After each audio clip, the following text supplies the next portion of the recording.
ঘরে তৈরি chicken fry বাক্সবন্দি করে ঘুরে ঘুরে বিক্রি করতেন আমেরিকার অবসরপ্রাপ্ত এক আর্মি। এ ঘর সে ঘর হয়ে ৩৫ বছরের মধ্যে সেই চিকেন ফ্রাই পৌঁছে গেল পুরো বিশ্বের আনাচে কানাচে, যার স্বাদ পেল বাংলাদেশও।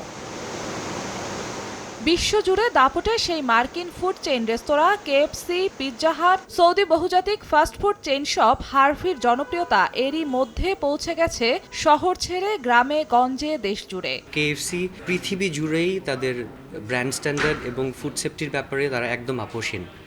তো আমার মনে হয় যে এই দুটো জিনিস যে সমস্ত দেশেই অ্যাপ্লাই করা যায়, মানে customers regardless of geographic location তারা পছন্দ করবেনই।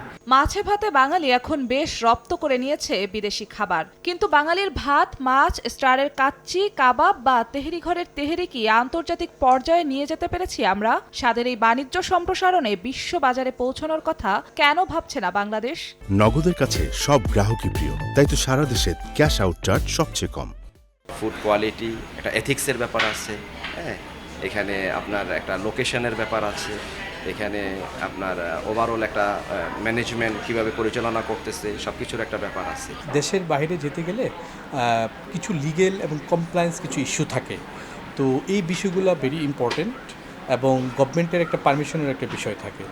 তো সবগুলো বিষয় নিয়ে আমরা অলরেডি স্টাডি করছি, আমাদেরও পরিকল্পনা আছে দেশের বাইরে যাওয়ার। ভিন দেশে ক্রেতা ধরতে দেশি ব্র্যান্ডগুলো যে চেষ্টা চালাচ্ছে তা সহজ করতে নীতি নির্ধারণী সংস্থাগুলোকে নমনীয় হওয়ার পরামর্শ দিচ্ছেন বিশেষজ্ঞরা। রেগুলেটরি ব্যারিয়ার যেটি রয়েছে সেটাকে একটু সংশোধন করা উচিত, বিশেষ করে এই ধরনের পণ্যের ক্ষেত্রে, এবং সেক্ষেত্রে বিদেশি বিনিয়োগটাকে অ্যালাউ করা উচিত। এটা করলে আমি মনে করি যে এখন হয়তো বাংলাদেশ ব্যাংক মনে করছে যে হয়তো কিছু ডলার চলে যাবে, কিন্তু এর ফলাফলটা কিন্তু ভালো। অতিথিপরায়ণ বাংলাদেশের তৈরি কাবাব, বিরিয়ানি, কাচ্চির মতো মুখরোচক খাবার বিশ্ব বাজারে পৌঁছে দিতে পারলে যেমন বাড়বে কর্মসংস্থান, যোগান বাড়বে বৈদেশিক মুদ্রার রিজার্ভে, তেমনই এক নতুন পরিচয় চিনবে এই লাল সবুজের দেশকে। এমন প্রত্যাশা ভোজন রসিক বাঙালি আর খাত সংশ্লিষ্টদের।